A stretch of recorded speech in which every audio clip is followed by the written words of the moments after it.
paid-it-all winner for this. It's the biggest race we have all year long. The icons of this sport have all starred on its biggest stage. It's the great American race. Trust me. I won the Daytona 500. I won the Daytona 500. Pull them belts tight one last time, boys. Light the fire.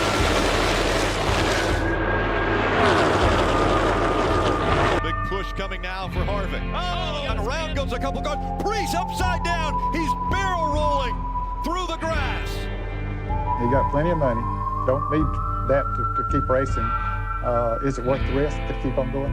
Win. Oh, yeah. Welcome to the Bump and Run podcast. I'm your host, Michael D. White, joined by one of my best friends, Matt the Stat Man Reilly. My other best friend, Eric Daytona Ron, couldn't make it tonight. He's in 3 different dart leagues at the moment, a Monday, Tuesday, and Wednesday dart league. So the first couple of weeks of the show, Daytona Ron might not be here, but he's with us in spirit. Make sure you like, share, subscribe. Tell all of your friends it is a new season number 5. Hope you had a great off season. Hope you guys had yourselves a Chase Elliott type of weekend and a Philadelphia Eagles type of weekend. They were the big winners at the Clash and the Super Bowl. And we got a winner right here. Matt the Stat Man Reilly winning at life lately. It's been a long off season, but it's been an impactful one. Tell us the news, brother. Yeah. So thank you. Notre Dame made it to the national championship. So I was no, that's not the news. Gonna be a father of 2, baby number 2 on the way.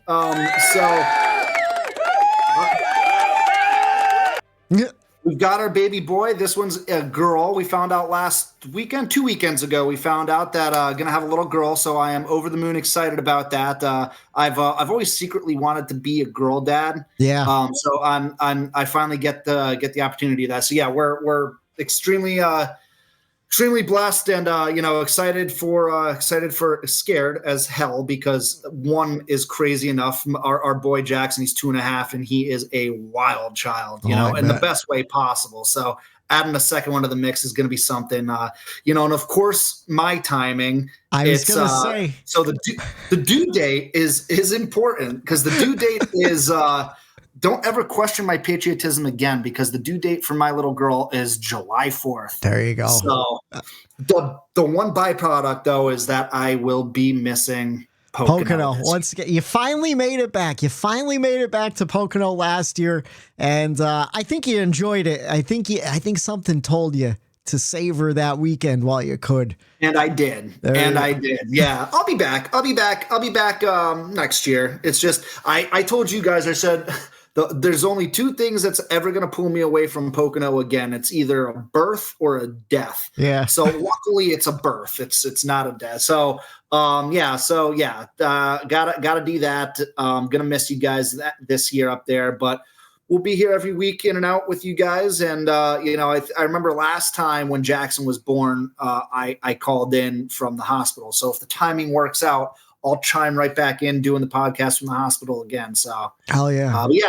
Great off season. My team, Notre Dame, did make it to a national championship. Wasn't expecting that. Got a lot of good things going on right now. It took me a little bit of time. Actually, it took me up until the Clash last week to really start getting excited for NASCAR. Me too. But now that we're here, now that we've got qualifying in less than an hour, we had cars on track earlier today. We have the Duels tomorrow night, and we have the 500 on Sunday.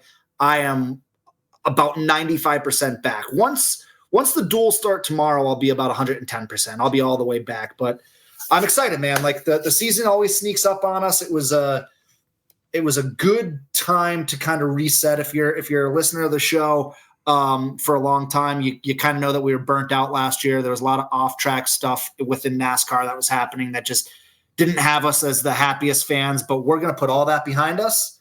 I don't know if you're going to kind of go into Whitey, the kind of a little bit of a new format of the show that we're going to try to do this year. I mean, it's season number 5. Not a lot of things go 5 straight years as far as hobbies and things like that go. And I'm excited to be back with you, brother. I can't wait for Eric to get back. And if we have somebody else waiting in the wings to come and sit in for a few shows, I'm excited about that opportunity as well. And just a whole new season. Yeah, it's like you alluded to. I also wasn't super excited up until the Clash, man. Usually I start missing NASCAR in the middle of January. The Chili Bowl rolls around, Rolex 24 rolls around. You start getting a little itchy. I wasn't itchy at all, man. I was not. My skin was moisturized. I wasn't scratching, And usually I'll go on the Tyler Reddick victory tour, where I'll go back and watch some of his wins from the previous season. Had no motivation to do that. Still a little sour about the 4th place finish in the championship which it is what it is. I think Joey Logano just killed us all at the end of the season there too. But that was just the sour cherry on top of a long season of just ups and downs. Good racing, but a lot of noise. Racing. Good racing, but noise. And so one thing that did help start sparking it, though, if you guys have the Tubi app, it is free to download, free to sign up. They have a NASCAR streaming channel where they play typically what it's been is like old Clashes and old Daytona 500s. I think they play like older races for the week coming up, so keep your eyes on that. A lot of cool old races. I was watching the 92 Clash the one night in bed. I was like, man, all right, this is making the blood start to flow. And then the Clash rolled around, and I thought the Clash was absolutely fantastic. I loved everything about it. I gave it a race grade of an A. I don't know if you did a race grade for the Clash or anything. I would give it an A. I thought and I'm including like we usually do with like the All-Star race and the Clash the past couple years. Yeah. If there's heats and stuff, I just kind of include all of it as an event. Whole. Yeah. And I thought it was an A. I thought it was great. And you saw people with the heats. You were like, oh, there's too much banging and everything. And then with the A main, it's like, well, there's not enough banging. Yeah. And it's like, guys, just stop. I appreciate that, though. What we get. I like the good, clean, like short track racing. I heard an interview with Daniel Suarez today where like he was probably like a lot of fans, like after LA, he's like, yeah, I'm not looking forward to Bowman Grey. It's either going to be a shit show where he can't pass clean or it's going to be a disaster. And I was pleasantly surprised. And I think we all kind of liked LA, but we thought it was a little boring, as an event. We liked it. Of course. Yeah.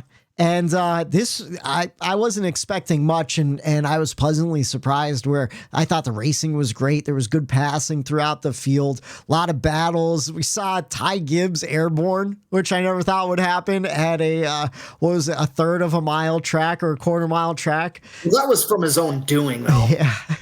Apparently NASCAR talked to him about that too. I don't know if they're going to probably not penalize him or anything like that.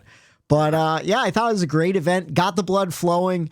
I didn't watch I'm not a football fan, so like I haven't had any other sports to watch, right. Except for like I'll occasionally catch a hockey game here and there, just to like have something in the background. But after the Clash, I'm ready. I'm back for NASCAR. I'm excited. Like you said, today is Wednesday. I saw a little bit of practice this morning, really, just to get a feel. And then we got qualifying tonight. We're going to try to get this podcast done before qualifying so we can go and watch it.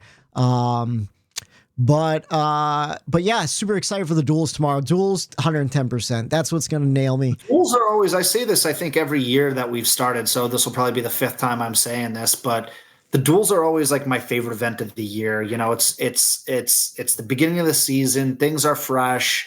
It's pack racing, but it's not, because there's half the cars on the track, and it whets the appetite for what's to come on Sunday at the Daytona 500. So yeah, I'm like, I can't wait. But yeah, I guess just really quick, if we wanted to touch on just kind of the new format of the show, is we're gonna focus more because we got burnt out on the off track stuff. We're gonna focus more on the product, what we see on Sundays or sometimes Mondays. Yeah.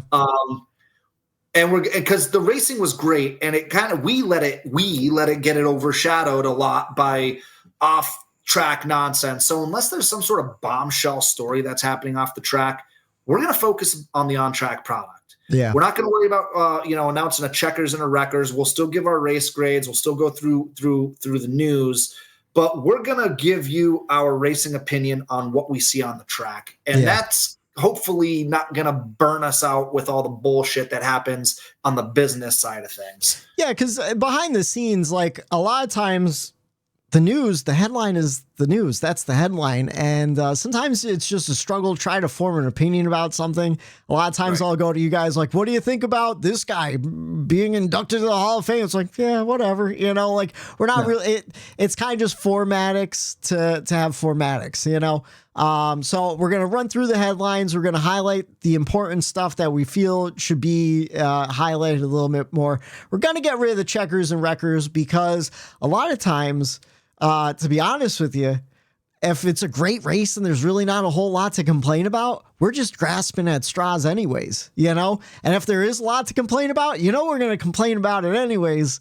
So, so it takes a little bit of the pressure off, makes it feel like a little less of work to come up with an opinion for certain things. Because honestly, I'll tell you right now, a lot of times I'll complain about something just to complain about it. Just because we needed a wreckers, and it's that's like maybe it didn't come off as disingenuous to listeners, but for us we knew, and so it was like, and it was kind of like we're watching a race, and it might be 15 laps left, and it's like shit, I don't know what my wreckers is, or shit, I don't know what my checkers is, and then you're trying to kind of do work while you're watching a race, and it's just like done with all that. We're going to be a reaction show and a preview show for what's coming up. So really, we're going to still be the same. Not much is changing. I was going to say, essentially, we're going to be doing the same show. It's just going to be a lot looser, I feel like. It's not going to be as rigid, I feel like.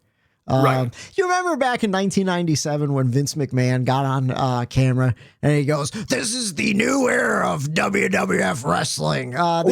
This is kind of the new era of the Bumper Run podcast, just so we don't burn ourselves and the listener out, probably, to be honest with you. I don't pay attention to the numbers much, but I do see when they start to dip near the end of the season, and I get it.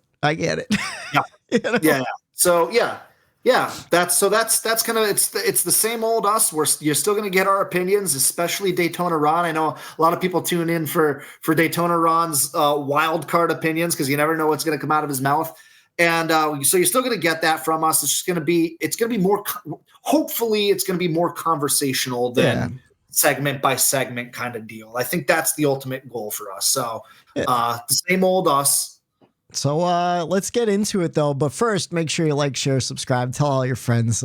We need to get those numbers up. Even though I don't pay attention to numbers much, I do see them. I would like them to be more, just because I feel like we do a goddamn good show. Pound for pound, one of the best NASCAR radio shows or NASCAR podcasts there is. And we just want more people on board. We want more feedback in the comments. Race Scrub, I hope you're back. Rebel Yell. There's some numbers in there. I forget them, but hope you're back. Hope everyone comes back this year. We've gained a lot of listeners. We've lost a lot of listeners. It's an up and down. You know what I need to do? I need to get back on iRacing. I feel like we used to get the most numbers when you'd see that bump and run truck flying around Daytona. And after the race, I'm like, hey guys, check out this podcast. It's a good one. And sure as shit, we would. So if you've ever listened to the show because of iRacing, comment in the YouTube chat. Send us a message on Twitter. I won't call it fucking X. And yeah. Oh, I won't either. It's Twitter. It's fucking Twitter. And let's run through these headlines. The first piece of news, important. Craig Biffle wants to run another Daytona 500. I was at his last Daytona 500 when he was running for New York. I think it was New York Racing in 2022. I think it was the Austin Cindric year that he won. So hopefully the Biff could get back in a cup car for the 500. NASCAR is considering rotating the championship race. We've been advocating for this ever since they went to Phoenix, to be honest with you. Aaron Kramer says Haas factory team will be a pseudo fourth RFK racing team. I didn't know that coming out of the season, so I thought that one was important. I think RFK is really building something great over there, and I'm excited to see what happens with Cole Custer in 2025. He's got a new crew chief. His crew chief was an engineer at RFK, so hoping to see good things. And a lot of this stuff it's old news, but it's stuff we didn't get to cover during the off season. NASCAR is unsure about returning to Chicago for the street race past 2025. Of course, that was a 3-year contract. I'm assuming they're going to want to move it around. I know I've heard rumors about Long Beach, maybe a race in New York. So we'll see what happens with that. I heard today, like literally today, I heard New York City. They're going to look into. Which would be wild. I think that would be awesome. I would go to New York City to watch that race. I think all of us would probably make the trek out of the Wyoming Valley of Pennsylvania to drive to New York for that. I think that's the only way you get Daytona Ron in Manhattan. Oh, yeah. Or wherever. I would assume they would try to do it in Manhattan, but into New York City. You have to do it in Manhattan. You have to. You're not doing it in Brooklyn, please. Although it would be cool seeing it rip around the Barclays Center. Right? Let's see. You want to know what? I don't like this story. Helio Castroneves is locked into the Daytona 500 through an open exemption provision. They added a car to the field, so it's going to be a 41 field for this Daytona 500. So no one's missing out as an open car for the chance to get that spot. It still rubs me the wrong way though, because Jimmy Johnson's not locked in. He's a 7-time champion in NASCAR. Right? Right. Dude, 100%. Yeah. It's listen, Helio, I respect the hell out of you as a driver. Respect the hell out of what you've done, but dude, Jimmy Johnson didn't walk into IndyCar and automatically qualify for the Indy 500. No, I respect the hell out of Travis Pastrana. He still had to race his way in last year, So, but we're going to see him on Sunday, so that should be interesting to see him finish 30th. Through 40th. I don't know. We'll see what happens. This one, I think you'll like this. Adam Alexander, Jamie McMurray. We're knocking off the off-season rust, baby. Knocking off the rust. I got a little ring rust. Sorry. Adam Alexander, Jamie Mack, and Parker Kligerman have been hired for the CW coverage of the Xfinity race. I think that's going to be a great booth for Xfinity. Fantastic booth. I don't know if you saw this. They shared some screenshots of the graphics that are going to be on the CW this year. So instead of having the ticker on top or the ticker on the side, it's going to be at the bottom. Oh, okay. Looking at it, it kind of looks pretty cool. It looks good. I forgot that the Xfinity series is standalone on CW this year. I totally forgot about that. Every race is going to be on CW. It is free over the air with an antenna. If you don't have a cable package, it should be part of your cable package. And I believe they'll be streaming not live, but the day after on the CW's website. So you could check into that further.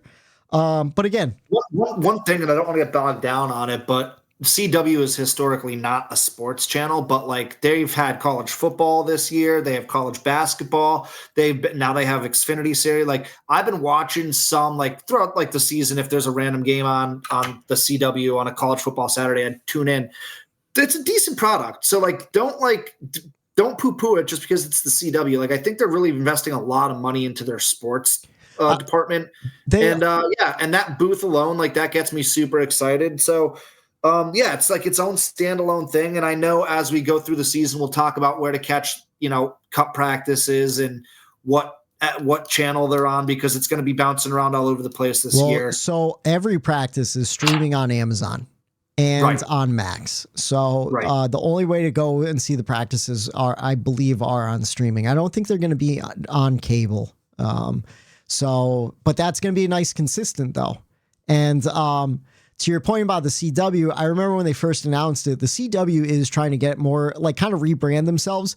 I feel like for the longest time, they were the second Fox channel that played like a lot of teenage dramas, like low budget shit. And they're trying to push for more sports.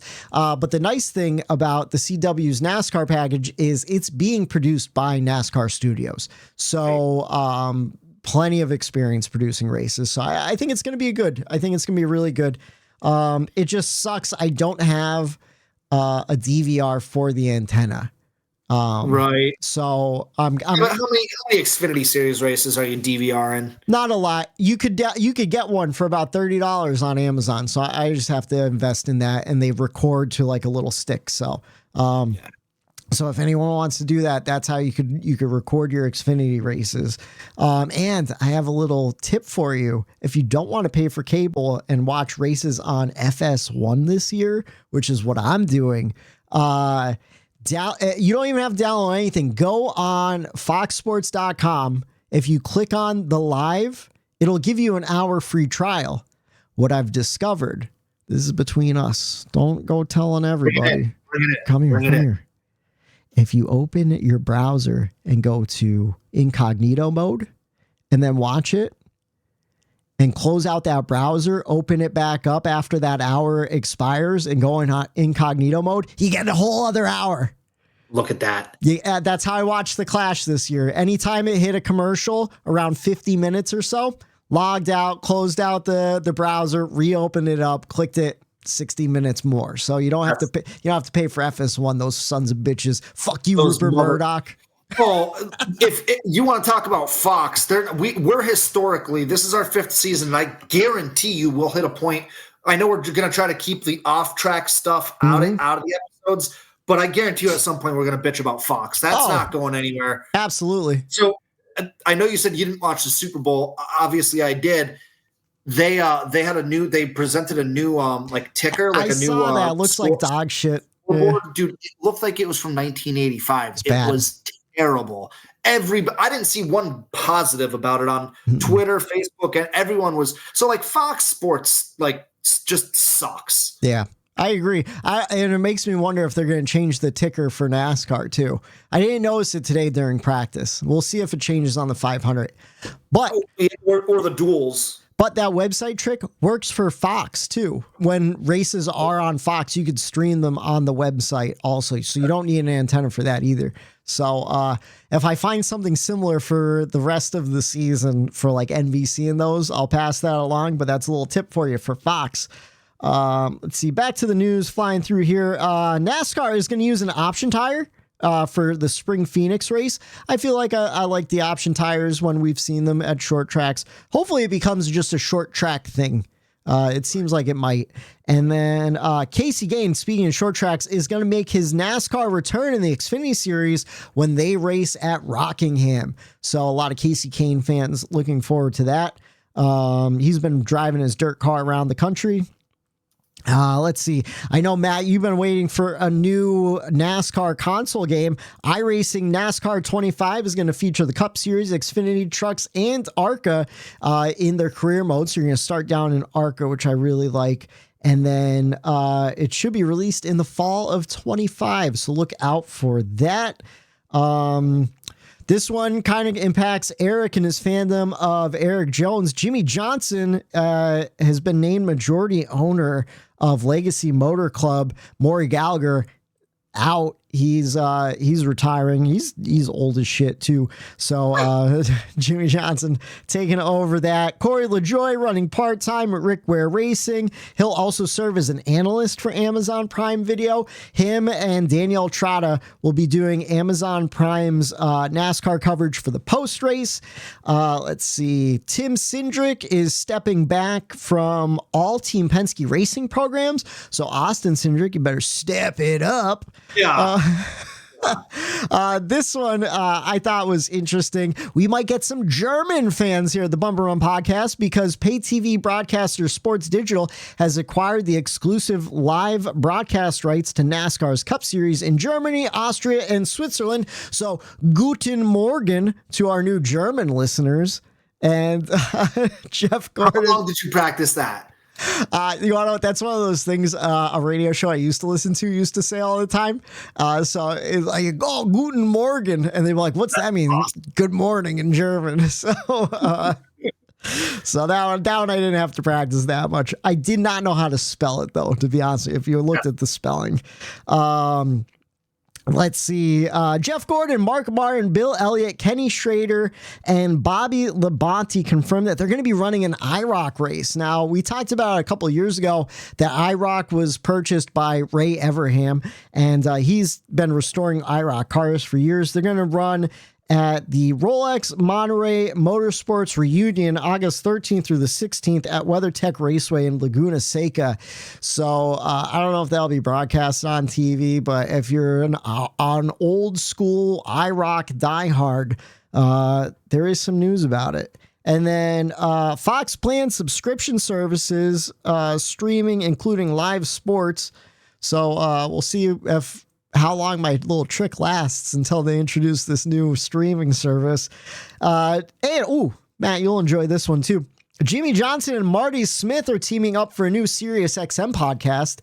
Of course, Marty Smith from Marty and McGee, great radio host, great writer, just a good sports guy in general. I got his book right here. Great book. Something that kind of saddens me. We'll see if they extend the deal. Sunoco's fuel deal with NASCAR ends this year.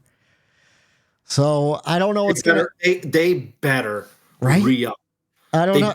It seems like NASCAR is looking for someone new with like a little bit better of a deal. So Shell? That's the thing. I don't know. They said they were looking for someone with a better business to partner relationship. I don't know, because right now, not only does NASCAR have the sponsorship through Sunoco actually provides them the fuel for the race. They don't have to pay for it, I don't think. I think it's part of the whole deal. So I think NASCAR is getting a little greedy, looking for a better deal. No.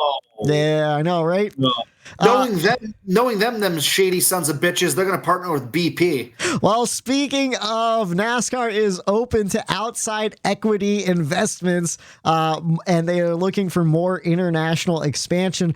Over the last couple of years, NASCAR has been linked with possible races in Canada, Brazil, Saudi Arabia, while domestically the racing property has been talking with locals across the U.S. about hosting street races in New York City or San Diego. It's also held entities in Pacific Northwest, including Denver and Seattle.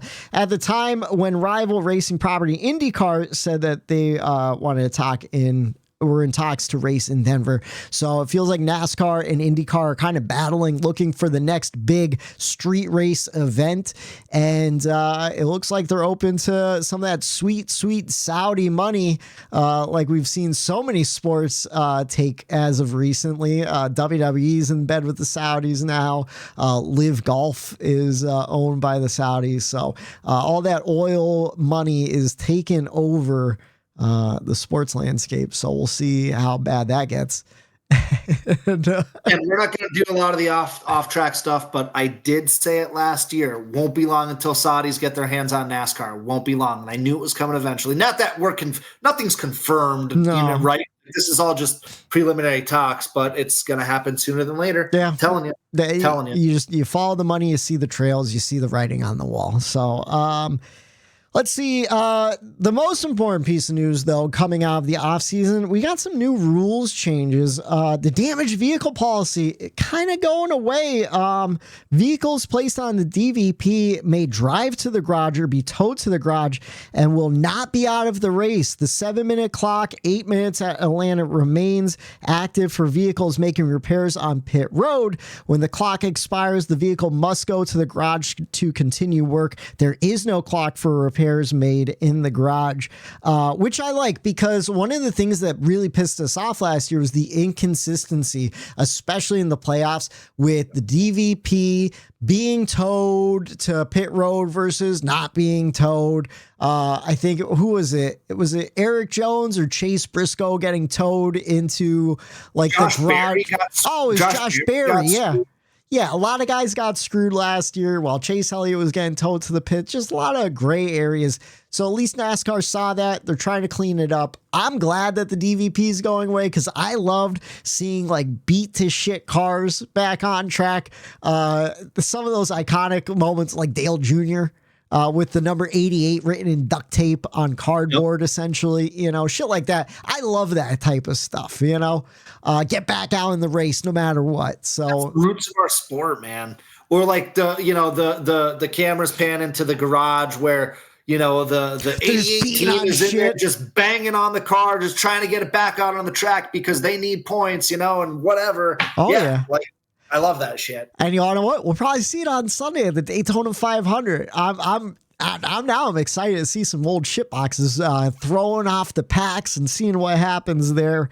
And then another big controversy that made us sour in the summertime, of course, was the waiver for Kyle Larson. He missed the Coke 600. Does he deserve to have a playoff spot after that? He didn't compete in all the races. Well, NASCAR has responded, and I really do love this rule. If a playoff waiver is granted for missing a race, the driver will forfeit all current and future playoff points earned prior to the playoffs, and will start the playoffs with a maximum of 2,000 points. So, again, it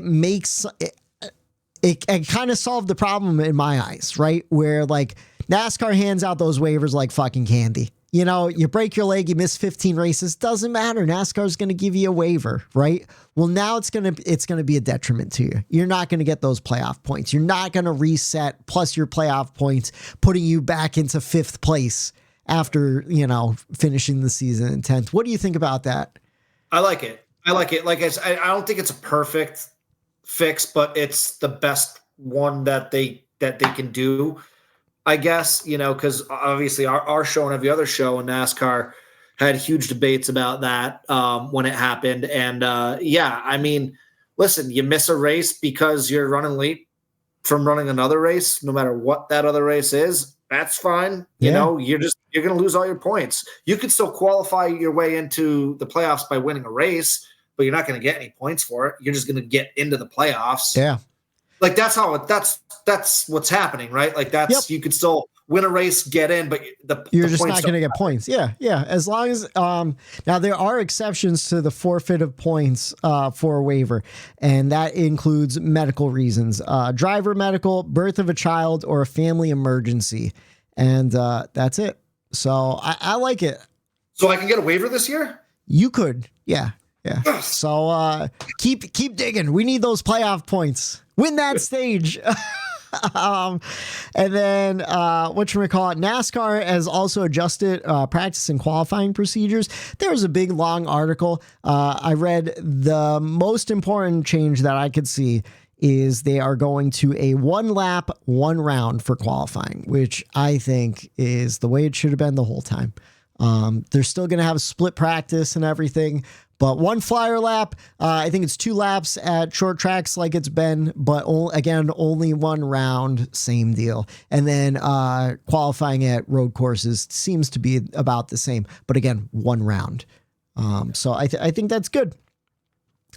And that catches us up. That's the NASCAR news you missed over the off season.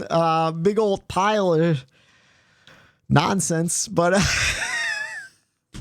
let's get to the fun stuff. We've got what, 25 minutes until cars are on track, baby. Yeah, we got a Daytona 500 this weekend. You want to just do the picks now for the 500, and then we'll lead into our too early to pick for the preseason going into the postseason. So Eric gave us his picks on text before the show, and he wants to see Kyle Busch win the Daytona 500 this year. I think it is a great pick because I saw a stat. I got to bring it up. I saved that on my phone. I'll filibuster for you. What Fox needs to do that they didn't really do last year is like starting tonight at qualifying, talking about it tomorrow during the duels, during pre-race on Sunday, really talking about that storyline. Kyle Busch, champion in our sport, has never won the most important race, the Daytona 500. Can he do it this year? Man versus machine, it's an aged guy who's towards the end of his career. Can he finally win that one race that he hasn't? Like, they need to, I mean, they haven't made commercials for it, but they need to market that storyline starting tonight all the way through the 500. Bring it up every 20, 30, 50 laps in the Every time you see that 8 car on track, you got to bring it up. Is this the year that Kyle Busch wins? I think he has a pretty good chance, because right now in the new next gen car, he has the second best average finish in the Daytona 500 behind Bubba Wallace with a 9.3. He's gained 42 stage points. He's had 1 stage win, 1 top 5, 4 top 10s in this car at Daytona for the 500, and 0 wins. Laps led 66. So what's four top 10s in the next gen car? That's every year in the next gen car. Yeah. So we'll see what he does. Well, yeah, I'm not gonna lie. I just got six so scared. I thought you were gonna ask me to do math real quick, and I'm like, oh no, do I have to grab my calculator right now? Yeah, no, you want to what? No, that's 6 starts. Why is that? I think it includes the summer race. That makes sense. Oh yeah, probably. So yeah, he's at a top 10 in 4 of the last 6 starts at Daytona in the next gen car. So I think Eric's onto something with that pick. Honestly, who are some other guys right now that haven't won a Daytona 500 that like you'd be surprised? Is Brad Keselowski won? Has he won the Great American Race? Yes. He has? Okay. Yeah. All right. I know Martin Truex Jr. is a big storyline. Wait. Yeah, let's look it up. I don't think Brad has. Are you on it, or do you want me to? Yeah, I'm looking it up now. Because something tells me he hasn't. Something tells me he hasn't either. Ryan Blaney hasn't. He's another guy that's always up there. Martin Elliott hasn't. There's a lot of big names that haven't that are in this race. Yeah, no win at Daytona for the 500 for Brad Keselowski. Yeah, okay. So, no. And he's a fantastic super speedway racer. He is. I mean, how many wins does he have at Talladega? Right. Maybe that's the kryptonite, though. He's good at Talladega, not Daytona. I don't see a single win at Daytona in the summertime either. No. He won in the summertime in 2016. All right, so there's that one. So he could do it. He could win at Daytona. That's not going to be my pick for the win, though. I'm going to pick his teammate, Chris Buescher, because Chris Buescher is also in the ranks at Daytona. He has 1 win at Daytona in the last 6 starts in the next gen car. He has the 4th best average finish at 12.7. He has 3 top 10s, 1 win, 2 top 5s, and 24 points, stage points combined. So I think Chris Buescher is going to be my Daytona 500 winner this year without seeing practice or without seeing qualifying, without seeing the duels. Something tells me that Chris Buescher is going to come running out the gate this year. I am taking, I really want to pick the 11. 1, because he's got 3 500s. He can win there, obviously. And I think the 11 winning not only the biggest race of the year, but the first race of the year after the offseason that him versus NASCAR has had. Yeah. I think it'd be absolutely hilarious if Denny won. But you mentioned a name before, somebody who is one of the best super speedway racers we have right now, honestly. And it would be a huge story. Bubba Wallace, man. I am taking the 23 of Bubba Wallace, which, hey, still part of that NASCAR versus 2311. So it would still be a win for me in that market there. But yeah, I think Bubba Wallace is going to win the Daytona 500, and I would love the shit out of that. Right now in the next gen car, he has the best average finish at Daytona at 9.3. He's got 31 stage points accumulated, 2 top 5s, 3 top 10s. We saw him finish second place, was it second place behind Austin Cindric, or was that third and it was second place the year before? I forget. He's led second. It was second. Was it? He led 38 laps in the next gen car at Daytona. A couple of guys that you might be surprised though. Cody Ware makes the list in third. He has 10.3 average finish, but he missed 2 of those races because he was suspended for. I don't even want to get into that. Right. And then Alex Bowman is the 4th at 11.2. A lot better than I thought. Alex Bowman fans, you might see a Daytona 500 win. He came in second last year too, so not unheard of there. Chris Buescher, 12.7 average finish. A guy you might not recognize. Well, you'd recognize his name, but you wouldn't recognize him as being this good at Daytona. A guy that I always talk about at Daytona. A guy to watch out for. Zane Smith. Yeah. Actually, I lied. I was thinking of Todd Gilliland because he's in the 38 now. I thought it was Todd Gilliland. Yeah. Zane Smith apparently has, he's only got 3 starts at Daytona. His average finish is 13.0. AJ Allmendinger. I would love to see win too, and I almost went with it. Who's that? It's the inaugural flight of Junior Motorsports. Oh, the number 40. Running a cup car, and he's running the Daytona 500, and I would love it if Justin Allgaier won the Daytona 500 for Junior Motorsports. It would be, me being a huge Dale Jr. fan my whole life, that'd be awesome. So Will Gator's great at Daytona too. And he's a great super speedway racer in Xfinity. Yeah. So he's always in the mix. So you never know, man. It could come down to Helio Castroneves can win this freaking race for all we know.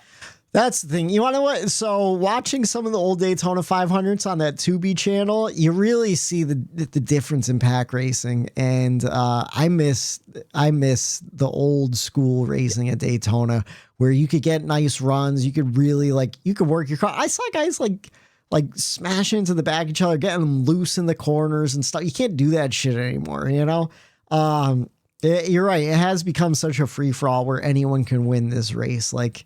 I feel like it's kind of lost its luster because of it too, The other thing that I pointed out to you guys today, and we kind of had a little discussion about it, is as I flip over, there it is, Daytona 500 qualifying, getting ready, is something that's popped off to me is the paint schemes, man. The paint schemes that I've seen this year are fantastic. Yeah. Even the 22. I'll never admit this. Turn up your radio because I've got to whisper this. The 22 paint scheme was beautiful. It was a good paint scheme. I was busting your balls this morning about the candy corn thrown in the trash. But no, I agree. That is a good paint scheme. But man, fuck Joey Logano. Yeah, hard.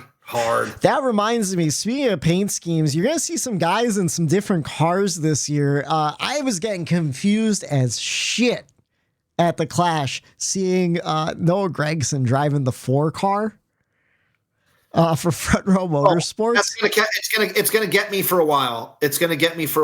So I just want to rattle off some of the team changes in the offseason in case you forgot. So right now, Corey LaJoie is running part-time for Rick Ware. He's in the 0-1, which I think is horseshit and kind of a slap in the face to Ross Chastain in the 1 car. Who's that? Corey LaJoie is in the 0-1. The 0-1.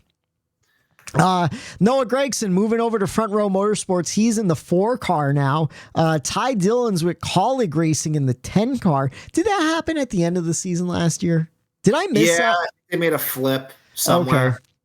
Chase Briscoe in the 19 of Joe Gibbs Racing. That was weird. Josh Berry in the 21 car for the Wood Brothers.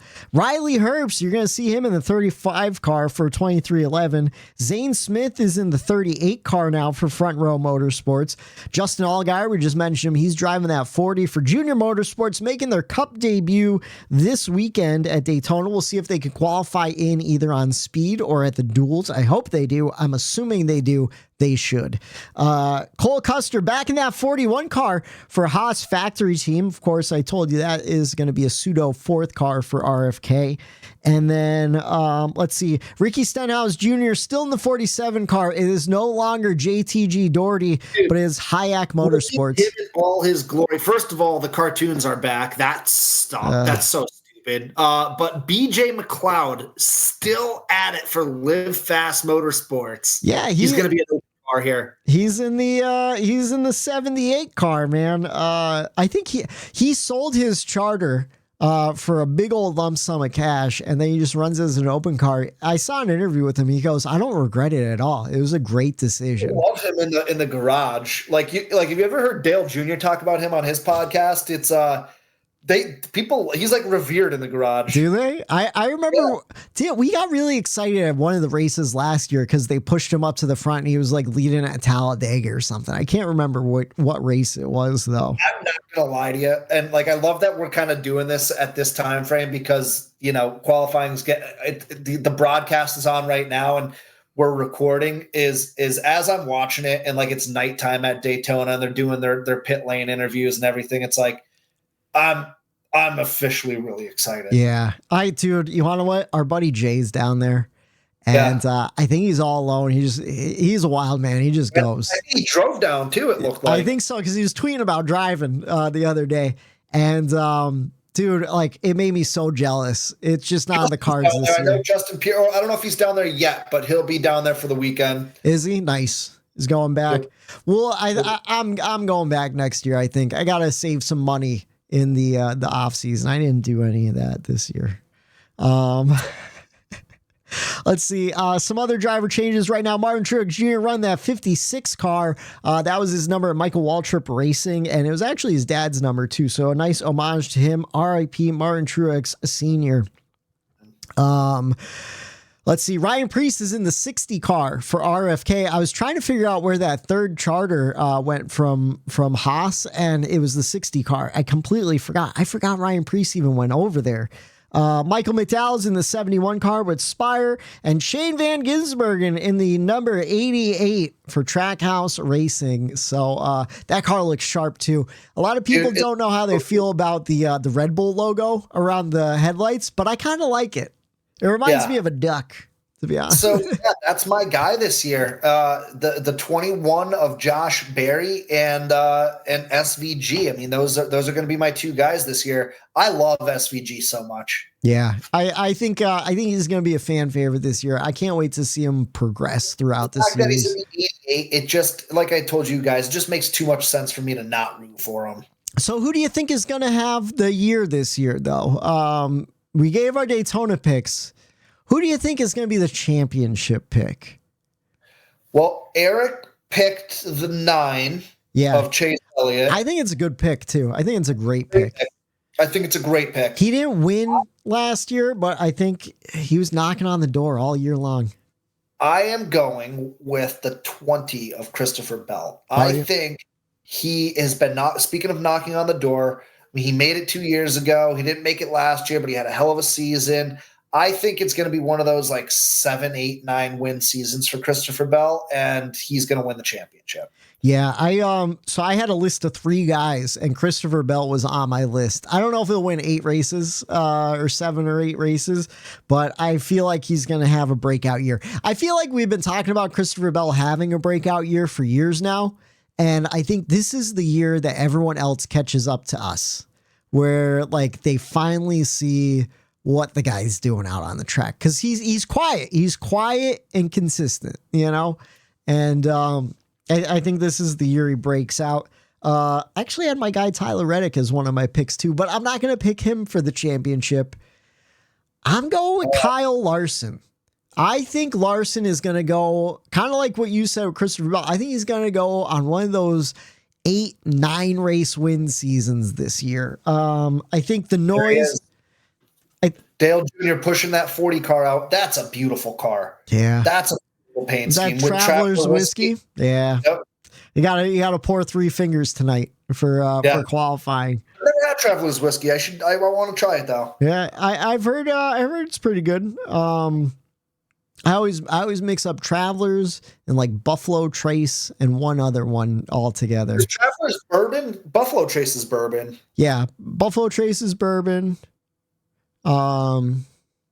Travelers is whiskey, but I'm sure they have a bourbon too. Most whiskeys have a bourbon version too. 'Cause bourbon's just aged whiskey by 10 years, something like that. My dad's the one to talk to about that. He's become like a connoisseur over the past couple of years. Dude, I bought a really nice bottle of Maker's Mark bourbon. It was like some reserve bottle and tastes like shit. Like you can tell it's a good bourbon. I just don't like it where it's like, ooh, this is a little too smoky for me. A little too woody, you know.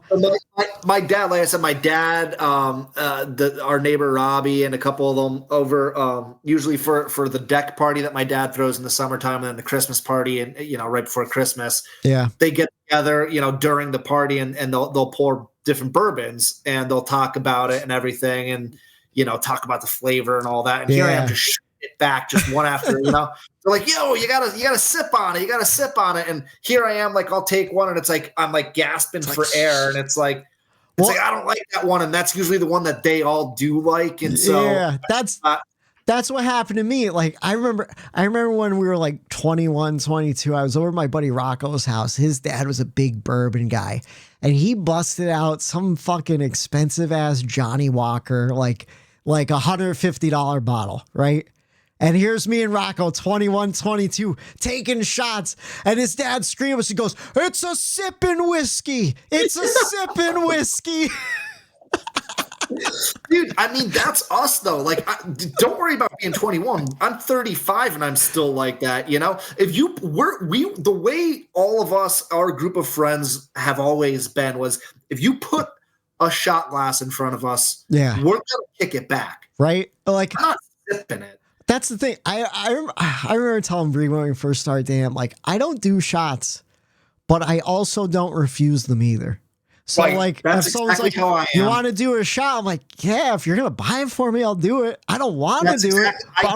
I don't order a shot. I've gotten out of the me purchasing shot game a while ago. Yeah, but if a shot is put in front of me, I will not say no to it. The problem is, though?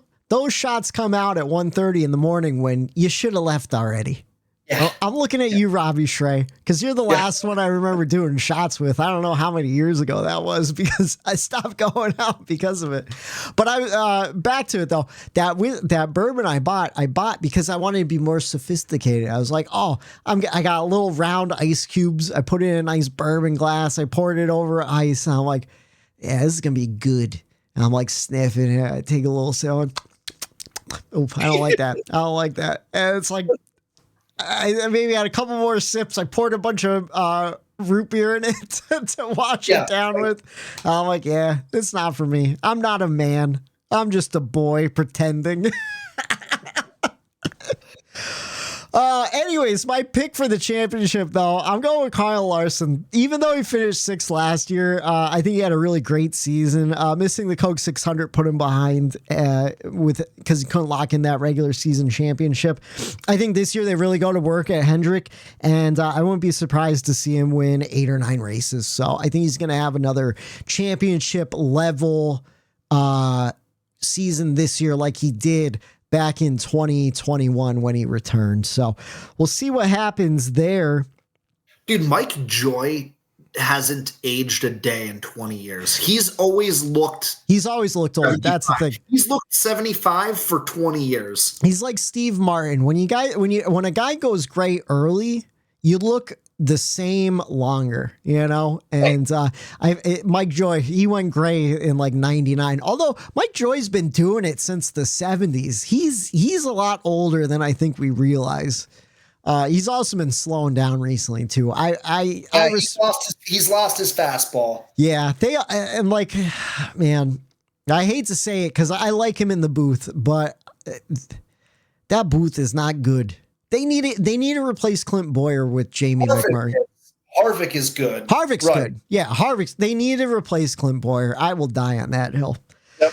I don't feel like doing like the preseason buys and sells like we've been doing the last couple. We don't have to. It's already. I mean, qualifying is going to start in a couple minutes here. I want to get to qualifying. I want to go watch qualifying. I feel like this was a nice dip our toes back in, and we're back, everyone. Because I'll be honest with you.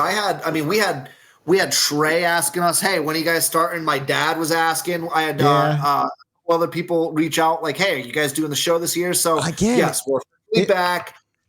life just. It was tough to get motivated this year, to be honest with you. We wanted to do this podcast last night. I got into this office. I go, I got nothing set up. All my shit was broken down from the off season. I'm like, I'm not prepared for a podcast tonight. We had to push it until Wednesday. So, but let's go through the schedule coming up for the weekend in case you're listening to this before Friday, Saturday, and Sunday, because there's a lot of on-track action right now. Of course, it is currently Wednesday night. Qualifying is on FS1, so you missed that.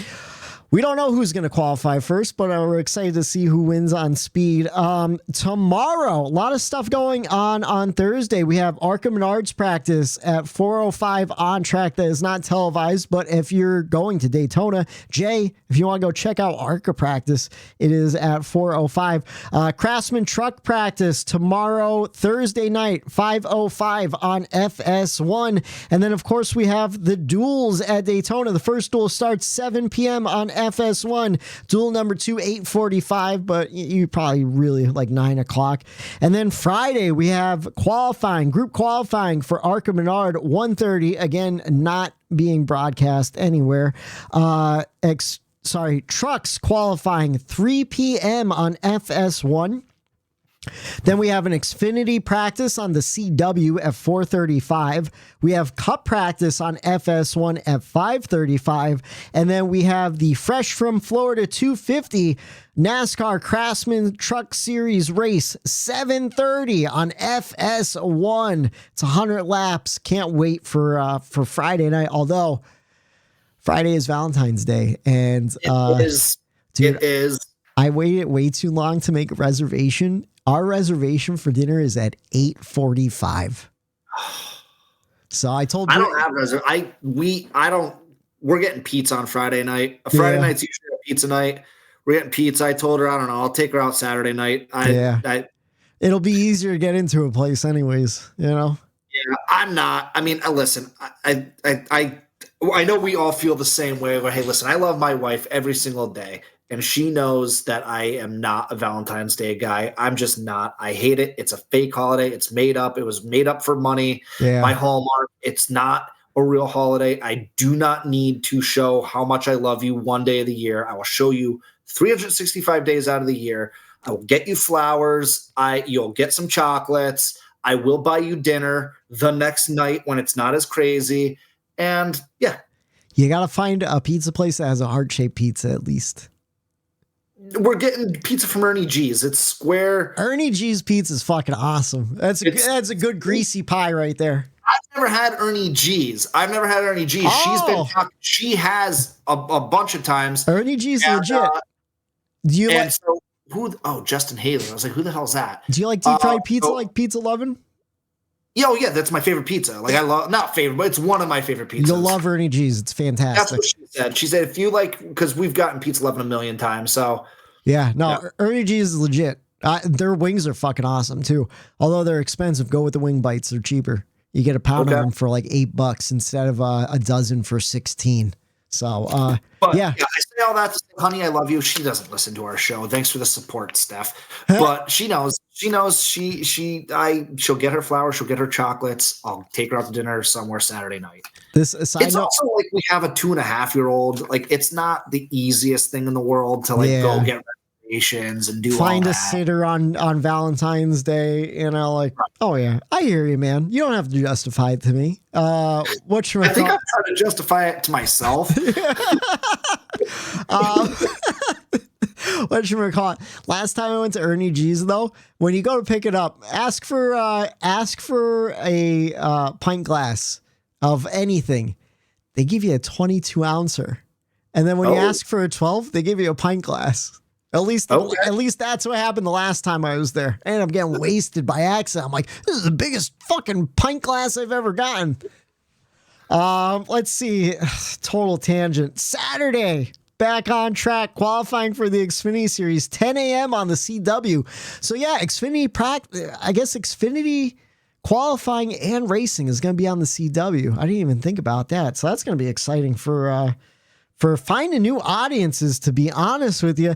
Let's see. Qualifying for the Xfinity, 10 a.m. on the CW. Arca Menards race, the Ride the Dente 200 is going to be at 12 o'clock on Fox.